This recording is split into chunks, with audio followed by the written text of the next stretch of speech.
Hello everyone, आप सभी का स्वागत है मैग्नेट ब्रेन्स हिंदी मीडियम में। मेरा नाम वेदांत सिंह है और मैं हूं आप सभी का इंग्लिश एजुकेटर। तो चलिए स्टार्ट करते हैं आज समरी, चैप्टर नंबर 2 की समरी। अब जैसे कि ऑलरेडी हमने पूरा एंटायर चैप्टर कंप्लीट कर लिया है, अब ये बहुत ज़्यादा महत्वपूर्ण है कि एक बार हम समरी कवर कर लें। चलिए, समरी क्या होता है? एक छोटा सा सारांश होता है एंटायर सब्जेक्ट का। ठीक है, तो यहाँ पे क्या हो रहा है, पहले मैं पहला पैराग्राफ जो है उसका एक छोटा सा एक गिस्ट देना चाहूँगा, साधारण जानकारी देना चाहूँगा। यहाँ पर क्या बताया जा रहा है? यहाँ एक्चुअली ये बताया जा रहा है कि जो नालंदा यूनिवर्सिटी है ना, उसकी स्थापना की जाती है। ठीक है, और उसकी स्थापना किस तर्ज पे की जाती है? नालंदा की तर्ज पे की जाती है। क्यों? क्योंकि नालंदा यूनिवर्सिटी ने क्या किया था, पूरे एशिया को यूनिफाई किया था। ठीक है, तो ये एक छोटा सा जानकारी जो है मैंने आपको प्रोवाइड कर दी है। अब हम इसकी लाइन बाय लाइन एक बार एक्सप्लेनेशन करते हैं। The Bihar government decided to create the Magadh research institute. अब यहाँ पर क्या हो रहा है, जो बिहार है ना, बिहार गवर्नमेंट जो है वो क्या करती है, वो कोशिश करती है, वो डिसाइड करती है, क्या डिसाइड करती है? To create the Magadh research institute. यहाँ पे वो मगध रिसर्च इंस्टीट्यूट बनाने का एक प्रयास करते हैं, वो क्रिएट करते हैं, डिसाइड करते हैं टू स्टडी पालीन प्राकृत। अब क्यों बनाया जा रहा है यहाँ पर, ये इंस्टीट्यूट किस लिए बनाया जा रहा है? इसका मेन रीज़न ये है ताकि पाली और प्राकृत जैसी भाषाओं की पढ़ाई की जा सके and conduct research on Buddhist philosophy. और क्या किया जा सके?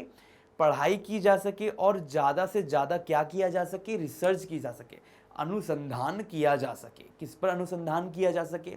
बुद्धिस्ट फिलोसफी पे और लिटरेचर पे। चलिए, while keeping in mind the former grandeur of Nalanda. और यहाँ पर जो भव्यता है नालंदा यूनिवर्सिटी की, उसको भी यहाँ पर ध्यान में रखा गया है। Was a great city in antiquity that contributed greatly to Asia's unification as well as the advancement of science। और कहीं ना कहीं जो नालंदा यूनिवर्सिटी की यहाँ प्रशंसा की जा रही है, उसने क्या करा? एशिया को यूनिफाई कर दिया, मतलब एकत्रित कर दिया, एकजुट कर दिया। इसीलिए नालंदा यूनिवर्सिटी को बेस बनाया है। The teaching of Nalanda spread through out the Asia's primary territory. जो एक बेसिक टेरिटरी होता है ना, एक जगह, एक क्षेत्र, प्राइमरी टेरिटरी, तो क्या होता है, जो पूरी की पूरी शिक्षा जो होती है नालंदा की, वो पूरी जगह स्प्रेड हो जाती है, खास के एशिया में। हम यहाँ ऑल अराउंड वर्ल्ड की बात नहीं करें, एशिया ही बहुत बड़ा है। ठीक है, अब कमेंट सेक्शन में हम मुझे बता सकते हैं कौन कौन सी कंट्रीज आती हैं एशिया में। ठीक है, तो एशिया ही में ही जो प्राइमरी एशिया टेरिटरी, वहाँ पे सब जगह क्या है, नालंदा की एजुकेशन जो है वो पहुँच जाती है, including it's mountains and ocean. यहाँ तक कि जो माउंटेन है, जो ओशन है, वहाँ तक भी क्या होता है, ये सब कुछ पहुँच जाता है। फॉर नियरली 6 सेंचुरीज, मतलब 6 सेंचुरीज तक it remain the focal point of Asian thought. और कहीं ना कहीं इस पे बहुत ज़्यादा फोकल पॉइंट, लाइक ऐसा ऐसा बिंदु था जहाँ सबका ध्यान केंद्रित था, इस तरह से समझ सकते हो आप। Lord Buddha and Lord Mahavira were alive during Nalanda's early period.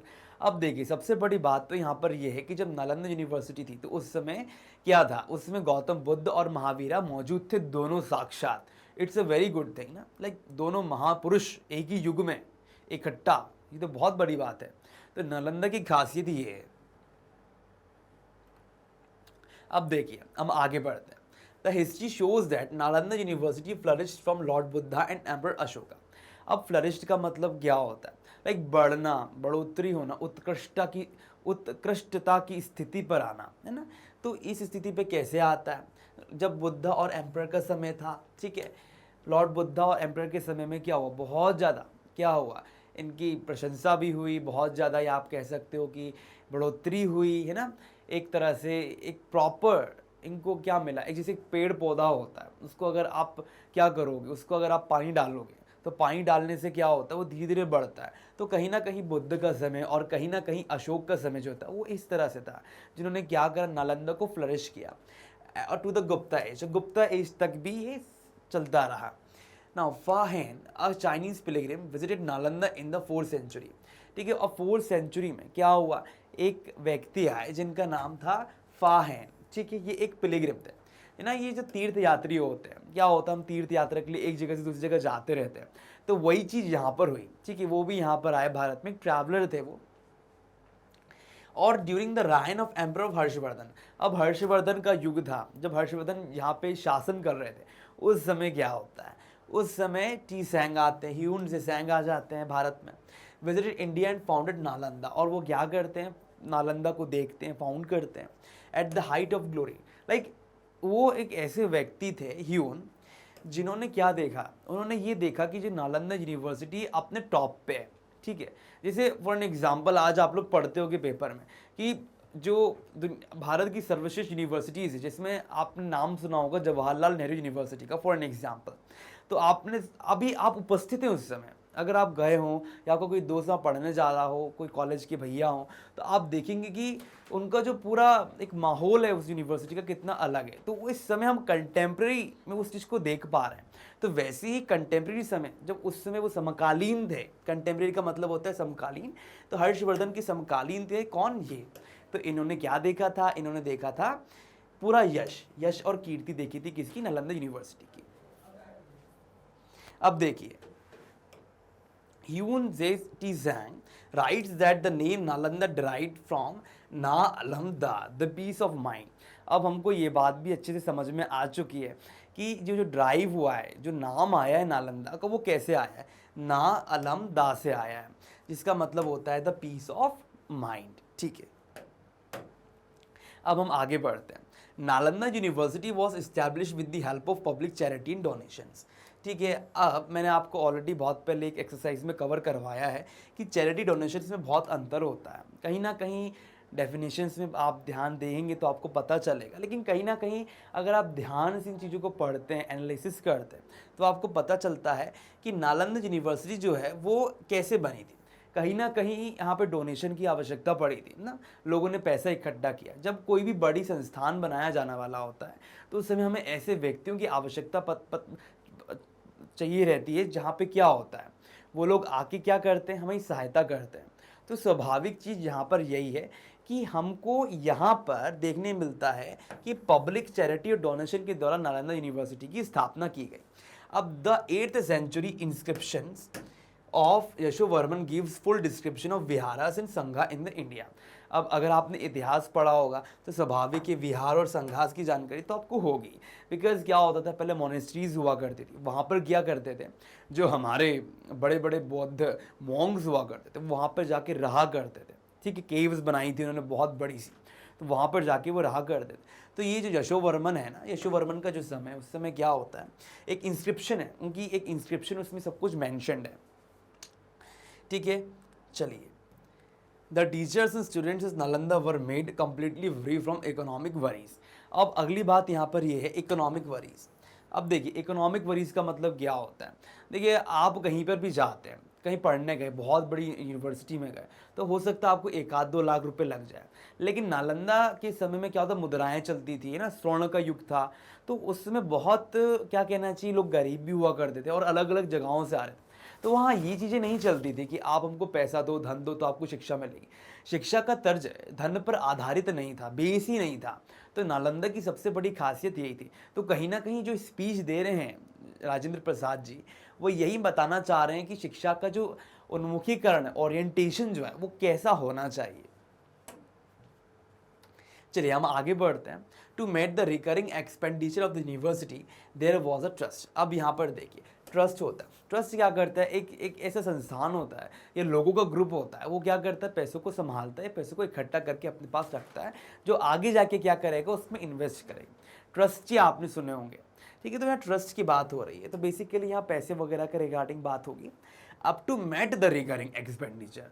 अब यहाँ पर अगर हम देखें तो यहाँ पर दिया है रिकरिंग एक्सपेंडिचर, लाइक पुनरावृत्ति, बार बार जो खर्चे होते हैं ना, उनसे बचने के लिए या उनको संभालने के लिए क्या होता है, देयर वाज अ ट्रस्ट, उसको ट्रस्ट बनाया गया। The resources of income were the gift of land. और कहीं ना कहीं जो गिफ्ट था, किसका गिफ्ट था। अब गिफ्ट क्या होता है, गिफ्ट का मतलब होता है तोहफा, ठीक है। रिसोर्सेज का मतलब होते हैं साधन, संसाधन होते हैं। और income were the gift of land, building and also the revenue of 100 villages. अब देखिए, मैं इस लाइन में फोकस क्यों कर रहा हूँ, बिकॉज ये थोड़ी सी कॉम्प्लेक्स है, इसको समझना चाहिए। The resources of income. अब देखिए, कमाई का कोई ना कोई तो साधन चाहिए ही हमें ना, कमाई का साधन ही नहीं होगा तो कैसे हम एक बड़ी यूनिवर्सिटी को चला सकते हैं। अगर फॉर एन एग्जांपल आप कहीं के बहुत बड़े महाराजा हैं, राजा हैं, और आप अकेले राज कर रहे हैं, वहाँ पे आपके पास कुछ भी नहीं, बंजर ज़मीन है, तो आप राजा कैसे कहलाओगे, क्योंकि आपके पास ऑलरेडी कुछ भी ऐसा मौजूद नहीं है ना। तो क्या होता है, हर एक चीज़ की आवश्यकता पड़ती है। तो यहाँ पर जो इनकम जो है लाइक खर्चा वगैरह जो निकलता था ऑल अराउंड नालंदा का, were the gifts of land, like land से प्रोवाइड हो जाता था, कहीं बिल्डिंग्स अवेलेबल है, एंड रेवेन्यू भी आता था 100 विलेजेस से। राजस्व कहते हैं, रेवेन्यू कलेक्ट किया जाता है ना, तो इसको रेवेन्यू को राजस्व कहते हैं। This property of the trust increase to 200 villages. और क्या होता है देखिए, this property of the trust, अभी जो प्रॉपर्टी थी ट्रस्ट की, अब ट्रस्ट क्या होता है ऑलरेडी हमको पता है, ठीक है, इंक्रीज 200 विलेजेस। और अब क्या होता है, जल्द से जल्द वो बढ़ोतरी हो जाती है उनमें। क्या बढ़ोतरी हो जाती है, 200 विलेजेस में बढ़ोतरी हो जाती है by the time of its sing visit. अब जब तक एक और ट्रैवलर आता है उस समय तक तो क्या होता है, सब कुछ बदलने लगता है, लाइक और इंक्रीज होता है विलेजेस में। उत्तर प्रदेश, अब यहाँ पर बात हो रही है यूपी की। अब देख, UP, Bihar, Bengal had taken considerable part in the going on the Nalanda university. और कहीं ना कहीं 3 स्टेट्स का बहुत बड़ा रोल होता है, एक उत्तर प्रदेश, बिहार और बंगाल का, ठीक है, तो ये आपको याद रखना है। Nalanda played a vital role in the field of international relations also. अब जो नालंदा है उसका बहुत बड़ा योगदान था, कहाँ पर योगदान था, उसका सबसे बड़ा योगदान था इंटरनेशनल रिलेशंस में। देखिए, अंतर्राष्ट्रीय संबंध जो है आज के समय में भी बहुत महत्वपूर्ण है, और आज से पूर्व के समय में भी बहुत ज़्यादा महत्वपूर्ण है। इनकी महत्ता इस पर निर्भर करती है कि क्या होता है, दो देशों के बीच में परस्पर संबंध बनाया जाता है। परस्पर संबंध इसलिए बनाया जाता है ताकि कोई समस्या हो तो उसका समाधान सही समय पे हमको उपस्थित हो जाए, है ना। आप सामान को वहाँ से वहाँ ले जाते हैं, इम्पोर्ट एक्सपोर्ट करते हैं, तो कहीं ना कहीं इंटरनेशनल रिलेशंस बहुत ज़्यादा इंपॉर्टेंट है। Being impressed by the achievement of Nalanda, अब नालंदा से बहुत ज़्यादा प्रसन्न होकर, मतलब अचीवमेंट बहुत सारा कुछ कुछ पा लिया उन्होंने। The emperor of Java had a large vihara constructed here to give visible expression of his devotion to Lord Buddha. Java के जो सम्राट थे, एम्परर थे ना, सम्राट, तो उन्होंने क्या करा, उन्होंने एक बहुत बड़ा सा विहार जो है कंस्ट्रक्ट करवा दिया टू गिव विजिबल एक्सप्रेशन, ताकि क्या हो, एक बहुत ही विजिबल एक्सप्रेशन मिले किसका, डिवोशन लॉर्ड बुद्धा के लिए, ठीक है। ये आपको क्लियर हो जाना चाहिए। अब डिवोशन का मतलब होता है भक्ति, ठीक है। तो क्या हुआ, लॉर्ड बुद्धा के लिए क्या किया उन्होंने, क्या किया, उनको सर्व किया, है ना।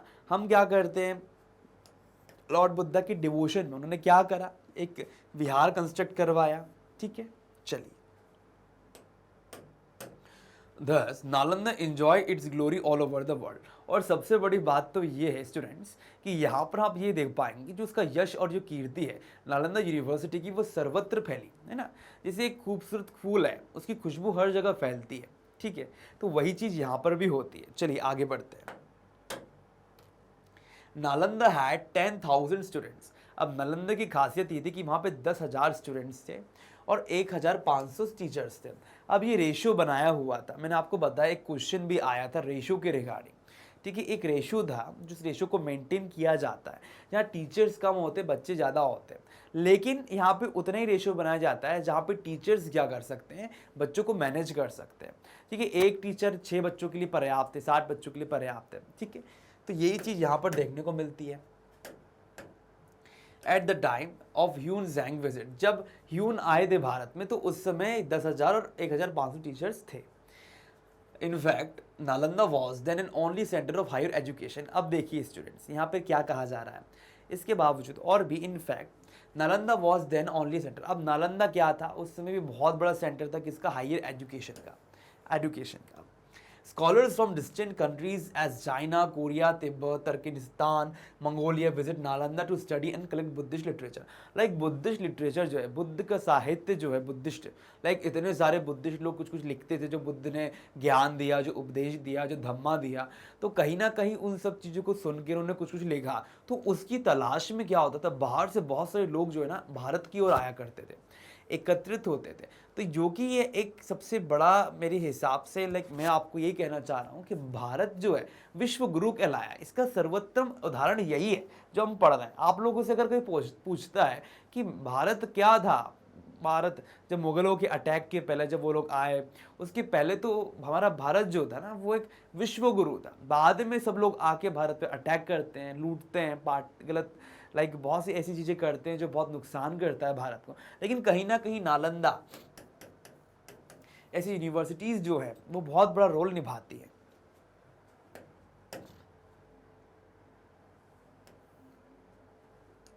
It had the biggest library in Asia. अब यहाँ पर देखिए, इट हैड द, अब यहाँ पे सबसे बड़ी क्या थी, लाइब्रेरी थी। Scholar from distant countries here studied the copies of many manuscripts. अब यहाँ पर ये होता है कि जो स्कॉलर्स थे अलग अलग कंट्रीज़ के ना, बहुत सारे कंट्रीज से आए थे, ऐसा नहीं है कि एक ही जगह से आ रहे हैं। अब यहाँ पर मेंशन भी किया गया है कोरिया, तिब्बत, तुर्कमेनिस्तान, मंगोलिया, हर एक जगह से क्या होता है, अलग अलग जगहों से यहाँ पर लोग आते हैं और वो क्या करते हैं, ट्रांसलेट करते हैं मैन्युस्क्रिप्ट्स को, पांडुलिपियों को ऑन लैंग्वेज, अपनी खुद की भाषा में क्या करते हैं, ट्रांसलेट करते हैं। In the 12th century the library was destroyed and many of the manuscript had already found there. और क्या होता है, 12वीं शताब्दी तक ये होता है कि जो लाइब्रेरी थी वो पूरी तरीके से विध्वंस कर दी गई थी, उसको डिस्ट्रॉय कर दिया गया था। और मैंने आपसे कहा भी है कि जब भी ऐसा कोई क्वेश्चन आता है तो आप कमेंट सेक्शन में अपने तरफ से भी कुछ ऐड कर सकते हैं। लिटरली अगर आप कुछ ना कुछ ऐड करेंगे तो आप कुछ ना कुछ जरूर सीखेंगे। तो मेरे आपसे आज भी ये प्रश्न कि किसने विध्वंस किया, वो आप ऐड करके बताइए। The library was destroyed and many of the manuscripts had already found their way to other countries and are still there। और क्या होता है, जब उसको जला दिया गया, जब कुछ डिस्ट्रक्शन हुआ वहाँ का, तो बहुत से बौद्ध भिक्षु हुआ करते, जो मॉन्क्स हुआ करते थे, उन्होंने क्या किया, उसको लेकर वो चले गए, अपने अपने देशों में चले गए।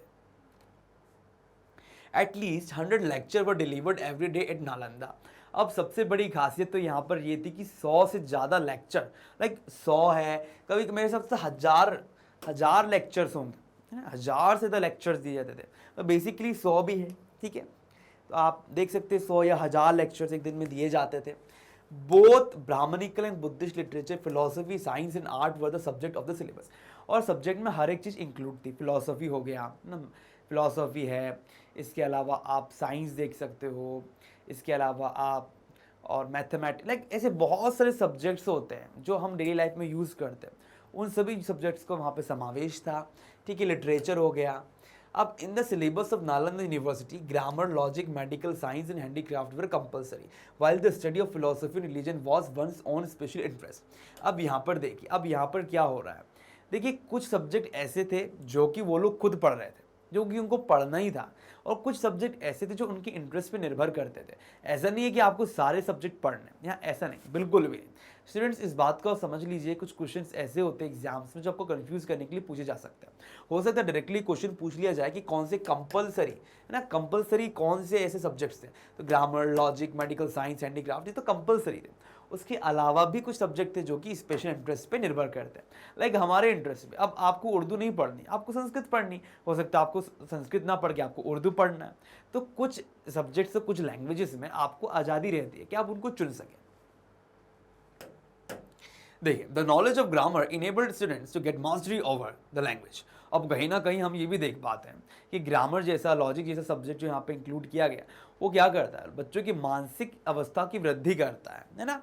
और क्या होता है यहाँ पे जो ग्रामर है, ग्रामर क्या करते हैं, enabled students to get mastery. Like आप क्या कर सकते हो, मैंने आपको स्टार्टिंग का, जब आपको कल मैंने ग्रामर पढ़ाई थी, तो मैंने आपको ये बताया था कि ग्रामर इतना इंपॉर्टेंट सब्जेक्ट होता है कि अगर आपको ग्रामर सही से नहीं आ रही तो कहीं ना कहीं लोग आप पर हंस सकते हैं, कहीं ना कहीं सोचेंगे इसमें दिमाग नहीं है, लाइक दिमाग नहीं इन द सेंस कि इसको पढ़ना नहीं आता, इसको लैंग्वेज नहीं आ रही।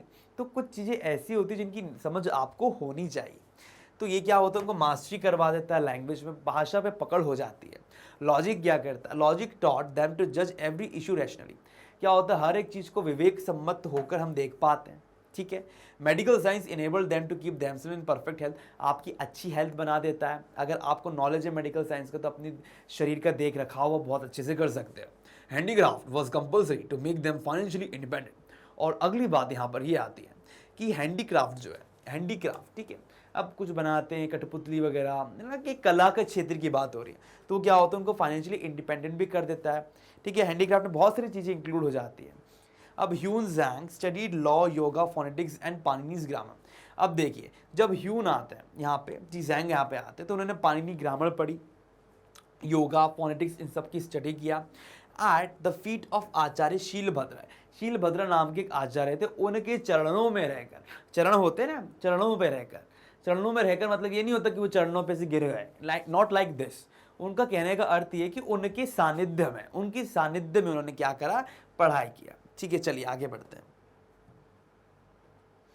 Beside studies in literature and religion, बावजूद स्टडीज इन लिटरेचर, लाइक आप रिलीजन है ना, साहित्य, इसको छोड़कर भी Nalanda was also the centre of fine arts, कहीं ना कहीं फाइन आर्ट्स का सेंटर भी था वो। अब फाइन आर्ट्स क्या होता है, what is the meaning of fine arts? Like आप लोगों में से किसी ना किसी बच्चे को हैबिट होगी कि वो ड्राइंग करता होगा, है ना, तो फाइन आर्ट्स में यही सब चीज़ें आ जाती है ना, ड्राइंग, लाइक मधुबनी पेंटिंग बनाना, कलमकारी पेंटिंग, हर एक चीज़ यहाँ पर इंक्लूड हो जाती है। It is true that the achievement of Nalanda was all around, in which religion, philosophy, language and handicraft had equal importance. और यहाँ पर हम क्या देख सकते हैं, इट इज़ ट्रू, या मतलब ये बिल्कुल सत्य बात है, that the achievement of Nalanda, जो अचीवमेंट है नालंदा की, was all around in religion. Like हर एक जगह हम देख सकते हैं कि जो प्रोग्रेस है नालंदा की होती है, रिलीजन हो जाएगा, फिलॉसफी हो जाएगा, लैंग्वेज हो जाएगा, हैंडीक्राफ्ट्स हो जाएगा, यहाँ पे हर एक चीज़ को क्या होता है, बराबरी से क्या किया जाता है, इम्पोर्टेंस दी जाती है। ठीक है, तो यहाँ तक आपको हर एक चीज़ क्लियर होगी। मैंने हर एक चीज़ यहाँ पर एकदम लाइन टू लाइन कवर किया इजी वे में। और जैसे कि आप लोगों ने मुझसे रिक्वेस्ट किया था, खास के मेरे को नाम याद नहीं आ रहा उनका, लेकिन उन्होंने मुझसे कहा था कि सर प्लीज़ आप मेरे लिए, आपसे मैं रिक्वेस्ट करता हूँ कि आप मेरे लिए बहुत अच्छे से एक वीडियो बनाएं जिसमें आप लाइन बाय लाइन बताएं बट रिपीट ना करें। तो मैंने यहाँ पूरा प्रयास किया है आपके लिए, आपकी बात का ध्यान दिया है, ठीक है, आपके लिए कोशिश की है, बाकी स्टूडेंट्स के लिए भी, कि वो क्या करें, समझे। तो जैसे आप कहेंगे वैसे ही मैं आपको पढ़ाऊंगा, ठीक है। तो यहाँ पर हमने इक्वल इंपॉर्टेंस की बात कर ली। We should aim at reviving the educational systems. यहाँ पर हमको क्या करना है, रिवाइव करना है। क्या रिवाइव करना है, पुनरुत्थान करना है किसका, एजुकेशन सिस्टम का। तो अब ओवरऑल क्या होता है, ये जो लास्ट स्टेटमेंट है, ये बेसिकली क्या है, ये स्टेटमेंट बता रहा है किसके बारे में, ये स्टेटमेंट बता रहा है कि राजेंद्र प्रसाद जी जो ये कहना चाह रहे हैं कि मेन लक्ष्य क्या है। इतना जो हमने भाषण सुना, उस मेन भाषण में ये जो नालंदा की इतना ज़्यादा एग्जेचुरेट किया, लाइक इतनी अतिशयोक्ति के साथ, लाइक इतने अच्छे तरीके से बढ़ा चढ़ा कर तारीफ़ की गई, ताकि हम ये बता सकें कि हमको क्या करना है। हमारा जो एजुकेशनल सिस्टम है उसको हमको इम्प्रूव करना है, जैसे नालंदा का था। The past and reestablish Nalanda as a centre of art, literature, philosophy, religion and science. और कहीं ना कहीं हमें क्या करना है, कहीं ना कहीं हमको रीस्टैब्लिश करना है नालंदा की तरह जो इंस्टीट्यूट यहाँ पर सेट हो रहा है। तो ओवरऑल यहाँ पे जो समरी है, ठीक है, समरी में हमने क्या देखा, मैं एक ओवरऑल आपको ये बात बताना चाहूँगा। ये बहुत बहुत सिंपल सब्जेक्ट है। लाइक इस इंग्लिश लिटरेचर में ना हमें क्या है, हमें हर एक चीज़ को कहानी की तरह पढ़ना चाहिए, लेकिन लिटरेचर का मतलब ये भी होता है कि आप हर एक चीज़ की समझ भी लें। साहित्य में स्टोरी सब कुछ आती है, ये तो स्वाभाविक है, लेकिन जो भी कुछ आप पढ़ते हो, जो भी कुछ आप समझते हो, तो ये इम्पॉर्टेंट है कि कम से कम आप उस चीज़ में अपने आप को जोड़ने का प्रयास करें। साहित्य आपको सिर्फ कहानियाँ पढ़ना नहीं सिखाता, आपको एक अच्छा आदमी बनना सिखाता है। तो कहीं ना कहीं इस चैप्टर से भी आपने कुछ सीखा होगा। तो मैं आपसे प्रश्न करता हूँ कि आपने इस सब्जेक्ट से क्या सीखा, इस टॉपिक से। लाइक नालंदा जो टॉपिक है, जो हमने इस चैप्टर 2 पढ़ा, इसमें कुछ ना कुछ सीखने योग्य बात तो होगी, ठीक है। तो इसी के साथ समरी जो है हमारी एंड होती है, कंप्लीट हो जाती है। और अब हम आते हैं एंडिंग सेशन में। अब जैसे कि आप लोगों को ऑलरेडी पता है कि हमारा हम आप सभी को हाई क्वालिटी एजुकेशन प्रोवाइड करते हैं। हमारे यहाँ सारे टॉप कोर्सेज अवेलेबल हैं, जैसे CBSE, NTSC, olympiad, CUET, spoken English, हर एक चीज़ की कोर्सेज अवेलेबल हैं फ्री ऑफ कॉस्ट। लाइक ये बहुत अच्छी प्लेटफॉर्म है जहाँ पर आप लोगों को कुछ भी पैसा पे नहीं करना, मुफ्त में सब कुछ होगा। CBSE, UP board, Bihar board, हर चीज़ आपको फ्री ऑफ कॉस्ट प्रोवाइड किया जाएगा, रिसोर्सेज भी। अब देखिए यहाँ पर बुक्स हैं, ई-बुक्स हैं, ठीक है। आप चाहे हमारे लिंक्स में जाके इनको पढ़ सकते हैं, डिस्क्रिप्शन यहाँ पर दिया हुआ है। आप चैनल सब्सक्राइब करें, शेयर करें, जितने ज़्यादा लोगों को शेयर करेंगे उतना नॉलेज बढ़ेगा, ठीक है। यहाँ पे अलग अलग प्लेटफॉर्म दिए हैं, ठीक है। इसी के साथ आप सभी का बहुत बहुत धन्यवाद कि आप मेरे से जुड़े रहे। आप लोगों ने वीडियो को बहुत एंजॉय किया, आप सभी का धन्यवाद।